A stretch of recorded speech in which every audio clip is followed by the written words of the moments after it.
Qu'est-ce qui se passe si on traîne avec ça derrière le bateau sur les hauts fonds à Tahiti? On va tester ça tout de suite. Là, j'ai mis à peu près 50 mètres derrière le bateau et l'autre canne, elle doit être un petit peu plus proche. Donc on va voir ce qui mord en premier.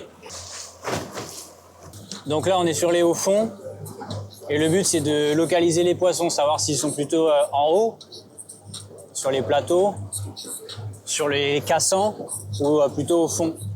Donc là, on voit qu'il y a un gros trou, on va passer dessus.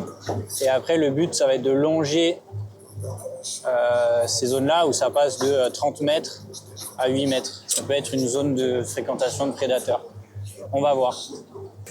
Alors au fond, c'est un haut fond. Et on voit une magnifique vue sur les montagnes. C'est dégagé aujourd'hui. Ça rapporte un peu de la canne. J'ai une 120 livres, canne qui n'est pas du tout faite pour ça. Donc là, le frein, il est serré à mort. Vu que c'est une canne qui est assez solide, ça va éviter de laisser l'opportunité aux poissons d'aller dans le récif. On le sort le plus vite possible, parce qu'il y a beaucoup de requins ici.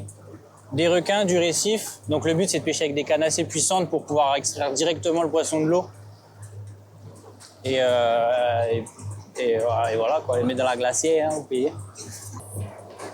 On voit le sang, hein, on voit la blessure. Fait attaquer par un barracuda. On va pas longer le cassant, on va longer le juste avant que ça casse, mais sur le platier.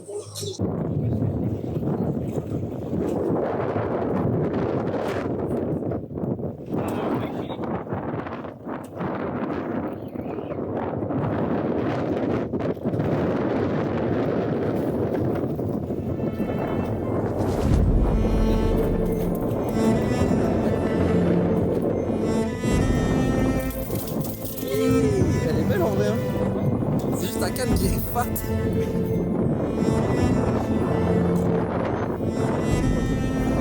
Ah ouais, j'avoue, elle a...